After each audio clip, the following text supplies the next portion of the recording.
never thought I would find myself in the middle of the South African bush, rubbing two sedated wild animals together. But when it comes to helping endangered species, I'm game for anything, no matter how weird it gets. And trust me, on this one, it gets pretty weird.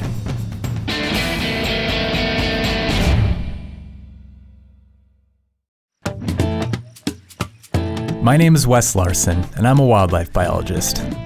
Today, I'm in Johannesburg, South Africa. I've traveled halfway around the world to witness something incredibly rare, the formation of a brand new pack of African wild dogs.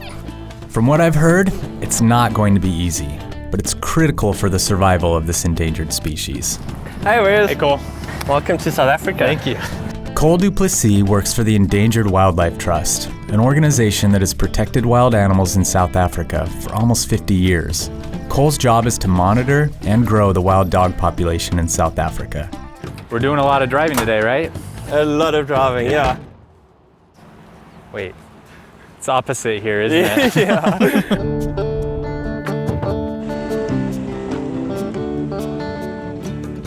Our plan for today is to pick up 5 males who were captured a few weeks ago in the Kalahari Desert and drive them 400 miles north, where they'll be paired with 3 females from the east. The hope is they'll form a new pack to populate the area. The African wild dog is our most endangered carnivore, and there are only 590 left in the whole country. Just 100 years ago, government would actually pay people to shoot them because they were seen as a vermin type animal.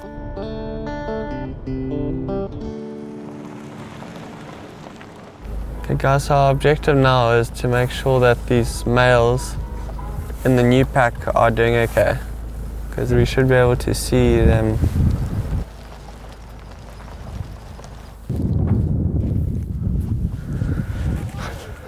They're not here, they've gone. I can't believe it. They can dig pretty well, so they've basically tunneled under here. And you think this probably happened like last night? Yeah, it must have. The males that were in this enclosure were selected because they had reached maturity and separated themselves from their original pack to find females. But because wild dogs are so hard to find in the wild, if we can't recover them, they're unlikely to find mates on their own.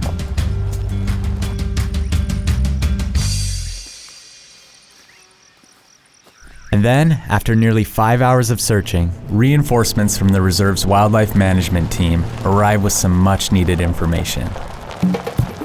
We got a satellite fix about an hour ago. I think we should go in and see if we can pick up a radio signal. Luckily, one of the dogs was wearing a sack collar, and that sack collar only gets 1 ping per day, and we did get that ping. So we are hopeful that we're gonna find them and accomplish our mission. They're coming. They're coming from your right hand, like 2 o'clock. I see them. Straight over there. Yep. Found them. The plan is to use an antelope carcass to lure the dogs close enough so Zoe, the vet, can get a tranquilizer dart in each one.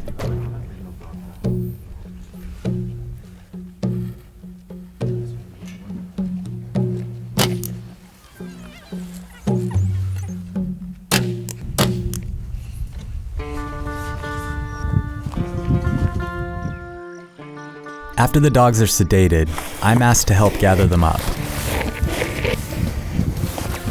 Let's see. Ever carried a wild dog before? I haven't. They're floppier than I thought. And as the team brings in the last remaining dogs, we see firsthand that even a wild dog with 2 tranquilizer darts in it can still be dangerous. Let him go. Yeah, let him go. Did he get you? Guys, you okay? Did he get you? Yeah. Okay, so this wild dog's taken a bit of time to go down. He's known to be the alpha male of this pack. What I'll do is I'll grab his scruff. If he fights me, I'll just let him go.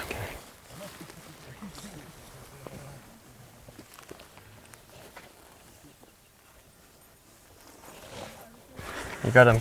I got him. The whole process of capture and relocation and that, it's a stressful procedure, and In the perfect world, if we didn't have the amount of human population and development, we wouldn't be doing this. But we're doing this because we have to be proactive in our conservation approach. It was like humans that took them out, and it's humans that have to help bring them back now. With all dogs accounted for, we load them up for the 400-mile journey to meet the females.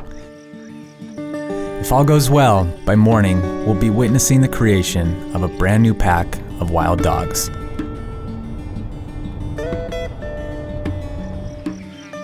Nine hours later, and just in time for sunrise, we make it to our destination, Madikwe Reserve. And the team with the 3 females has also just arrived, the other half of our new pack.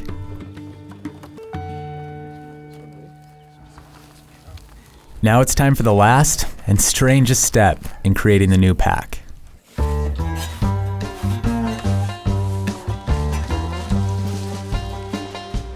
For wild dogs to bond, they need to smell, touch, feel each other, and that interaction is where the pack cohesion builds. So by us starting this rubbing process, it kind of just kickstarts the whole new pack structure.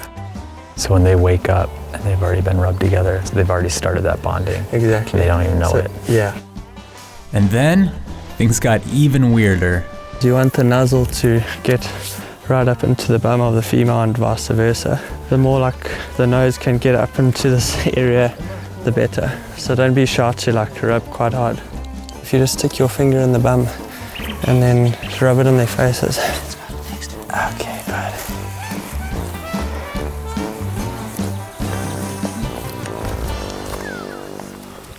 Gross. I feel like I'm bonded to them now too. Got enough of their smell on me that I'll be part of the pack. It's like a strong urine mixed with feces, like a hint of vomit. It's like a very musky, strong smell.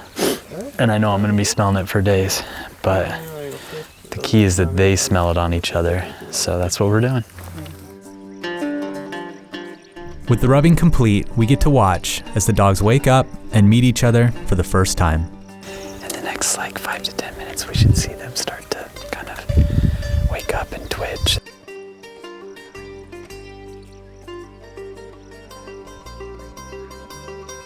They'll need some time to get to know each other, but you can tell that the bonding process is well underway. If we hadn't done the rubbing, they might have woken up and potentially attacked each other.